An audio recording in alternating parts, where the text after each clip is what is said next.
Wabarakatuh. Waalaikumsalam warahmatullahi wabarakatuh. Selamat pagi Bapak Ibu guru hebat sekalian. Sini kami dari guru UPT SMP Negeri 1 Tanjung Tiram. Biasanya kami menyebut diri kami ini perempuan mahal, yaitu 3M. Iya, 3M.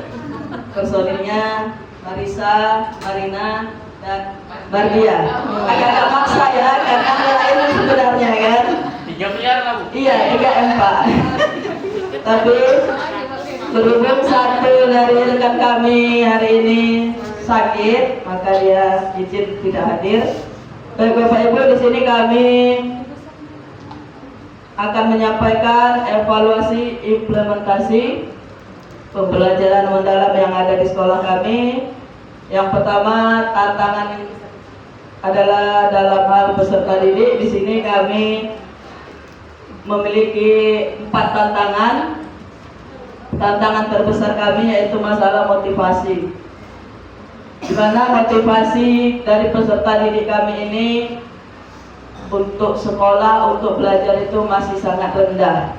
Jadi kami kalau istilahnya di sana itu masih mengajak anak untuk ayo sekolah, belum lagi untuk ayo belajar.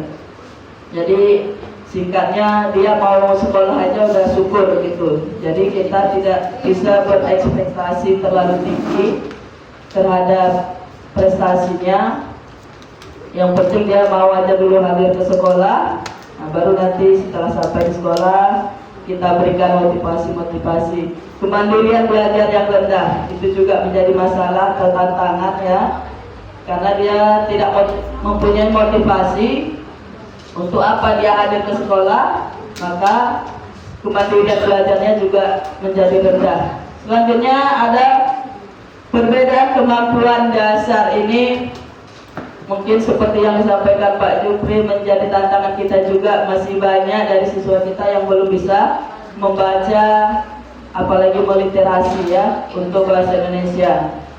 Mungkin kalau dalam pelajaran matematika belum menguasai perkalian dasar, operasional dasar ya Bu.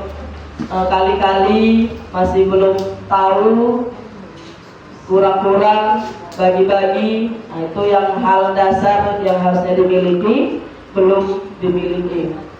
Kemudian untuk bahasa Inggris mungkin penguasaan vocabnya yang masih minim, karena ada di antara siswa kita di SD belum belajar bahasa Inggris. Jadi di SMP ya dia juga seperti anak SD yang masih belajar vocab. Jadi perbedaan kemampuan dasar ini juga menjadi tantangan. Selanjutnya ada rasa malu dan takut salah. Anak-anak kita ini kalau di sekolah kami khususnya, kalau untuk hal yang baik malunya besar, tapi kalau untuk yang hal-hal negatif seperti terlambat mungkin tuh kan, kalau per hari mungkin bisa sampai 20-30 orang. Nah, sedangkan kalau kita suruh tampil presentasi di depan, mereka malu. Kemudian takut salah, sehingga kalau kita bertanya, paham nak? Diam. Ada yang nggak ngerti? Diam. Nah, jadi ini juga menjadi tantangan bagi kami. Kemudian kemampuan literasi rendah. Kemampuan literasi ini juga ditunjukkan melalui rapor pendidikan kita, kemampuan literasi numerasi yang masih rendah. Karena itu tadi mungkin anak-anak kita malas membaca atau kemampuan membacanya tadi rendah. Jadi secara otomatis pemahaman dia terhadap teks atau bacaan itu juga rendah. Kami ini langsung membuat solusi supaya tidak bolak-balik slide-nya. Jadi yang menjadi tantangan kami peserta didik, langsung kami buat solusinya. Jadi tadi pertama adalah masalah motivasi, maka kita memberikan apresiasi kepada siswa yang berani tampil. Jangan pernah kita mengatakan itu aja nggak tahu, coba kayak si Anu itu. Nah, membeda-bedakan, karena kita tahu kemampuan siswa itu memang berbeda-beda ya Bapak Ibu. Jadi kita memberikan apresiasi, yang penting dia mau aja dulu berbicara, menyampaikan pendapat, itu sudah hal yang bagus. Kemudian menerapkan pembelajaran berdiferensiasi ini tadi terhadap kemampuan belajar yang berbeda tadi. Jadi kita menerapkan pembelajaran berdiferensiasi sesuai kemampuan siswa. Atau bimbingan tambahan tadi mungkin seperti menghafal kali-kali di luar jam sekolah, atau membaca kita bantu pulang sekolah. Walaupun nanti hari pertama, hari kedua dia mau, hari ketiga udah hilang. Kita yang menunggu, dia yang pulang. Selanjutnya ada yang mengintegrasikan pendidikan sosial emosional. Ini terkait juga tadi terhadap kepercayaan diri siswa atau motivasi tadi. Jadi kita memberikan motivasi pentingnya pendidikan bagi masa depan mereka. Kemudian supaya juga dia berani tampil dan percaya diri. Ada selanjutnya integrasi literasi dalam setiap pembelajaran. Mungkin kita di sekolah masing-masing sudah juga menerapkan ini sebelum pembelajaran dimulai. Ada istilahnya membaca senyap, atau pagi-pagi kita sebelum pembelajaran dimulai literasi, menyampaikan apa yang dibacanya terhadap teman-temannya yang lain, atau kunjungan ke perpustakaan, atau juga membuat pojok baca di masing-masing kelas. Jadi ini mudah-mudahan bisa membantu.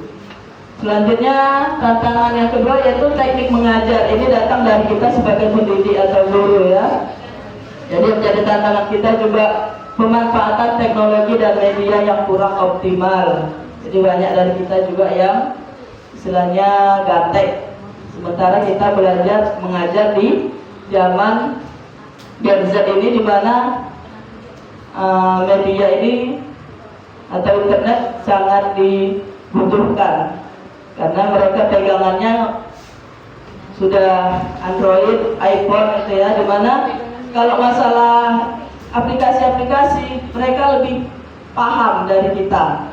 Jadi ini jadi tantangan. Kalau yang tua-tua udahlah itu, gitu kan, kalian aja lah itu.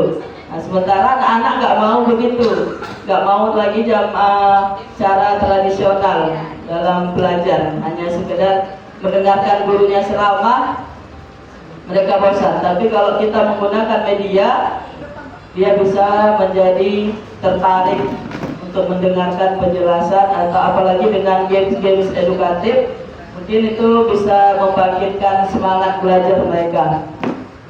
Kemudian pengelolaan waktu dan kelas kurang efektif. Ya, ini juga tidak kita pungkiri, masih banyak dari kami yang kurang menguasai kelas sehingga kurang efektif pembelajaran itu berlangsung, di mana mungkin juga kita tidak menggunakan panduan atau RPM, di mana di situ sudah kita buat rancangan waktunya, di mana kita melakukan kegiatan pembuka, inti, dan penutup. Jadi karena kurangnya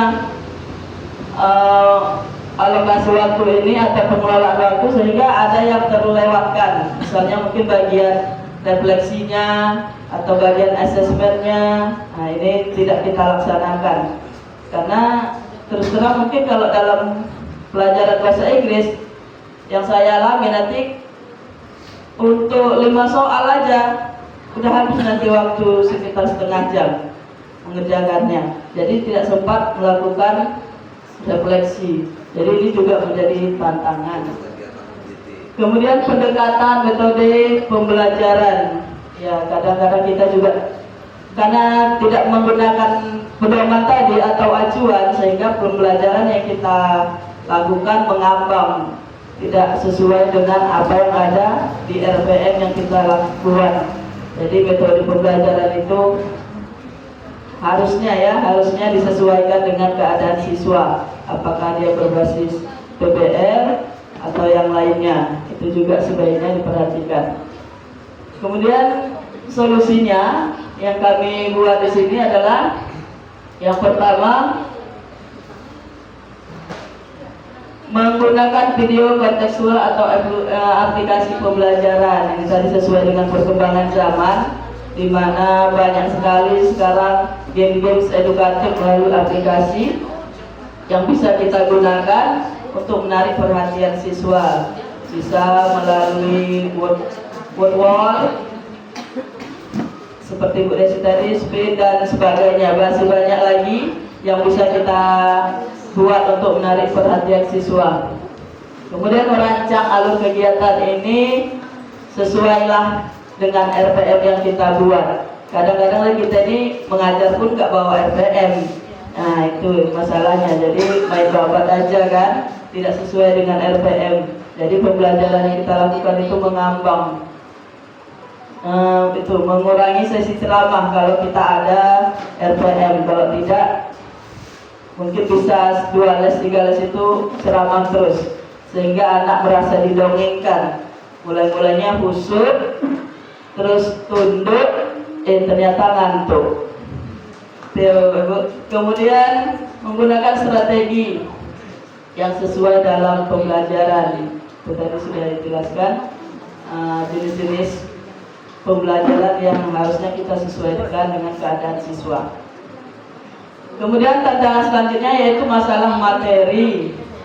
Materi kita kadang-kadang belum kontekstual, ya, belum kita hubungkan dengan kehidupan kita atau siswa sehari-hari, sehingga dia tidak tertarik untuk apa dia belajar itu. Misalnya perkalian, pengurangan, untung rugi. Jadi kalau kita tidak kaitkan dengan kehidupan sehari-hari, maka dia untuk apa belajar bahasa Inggris? Sering saya dengar anak saya begitu. Kami bukan mau ke Inggris, mem. Untuk apa kami belajar bahasa Inggris? Itu. Jadi di situ perlu kita jelaskan, memberi motivasi bahwa bukan harus ke Inggris baru kita belajar bahasa Inggris. Selanjutnya keterpaduan antar topik. Kita juga masih lemah di sini menghubungkan pembelajaran yang lalu dengan yang hari ini kita sampaikan. Apa hubungannya? Atau mengingat kembali pembelajaran sebelumnya. Jangan yang lalu biarlah berlalu. Ya. Selanjutnya media pembelajaran kurang menarik, yaitu tadi karena masih banyak dari kita belum melek IT, sehingga metode yang kita gunakan masih banyak metode mungkin selama. Solusinya yang pastinya adalah menggunakan pembelajaran yang menarik. Itu tadi karena kita mengajar anak-anak Gen Z ini, maka kita juga dituntut untuk menyesuaikan gaya pembelajaran kita dengan zaman yang sekarang. Kemudian menghubungkan untuk apa dia belajar itu, apa manfaatnya dalam kehidupannya, sehingga dia ini nanti bisa digunakan untuk ini bahasa Inggris, nanti tidak ada bahasa Inggris. Kemanapun kamu nanti kalau bahasa Inggris ini bisa digunakan. Di Arab sekalipun tetap menggunakan bahasa Inggris, saya bilang.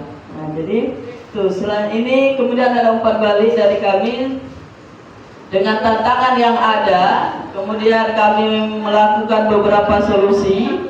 Akhirnya siswa menjadi lebih aktif, terlibat dan lebih percaya diri. Jadi dia berani tampil, lebih aktif karena tadi tidak takut salah, dan dia mulai memiliki motivasi untuk apa dia belajar, pentingnya pendidikan bagi masa depannya. Kemudian untuk guru, ini juga guru jadi lebih terbiasa. Kadang-kadang kita ini memang harus dipaksa dulu baru terbiasa. Tapi nggak apa-apa ya Bapak Ibu, untuk kebaikan harus dipaksa dulu baru bisa. Jadi nanti terbiasa dalam menggunakan teknologi sehingga pembelajaran menjadi menarik. Kemudian apabila sudah siswa menjadi aktif, guru pun sudah melek IT, menggunakan berbagai macam metode pembelajaran, menggunakan beberapa media pembelajaran yang menarik, maka akan terciptalah pembelajaran yang lebih berkesadaran, bermakna, dan menyenangkan. Mungkin demikian presentasi dari kami akhiri. Assalamualaikum warahmatullahi wabarakatuh.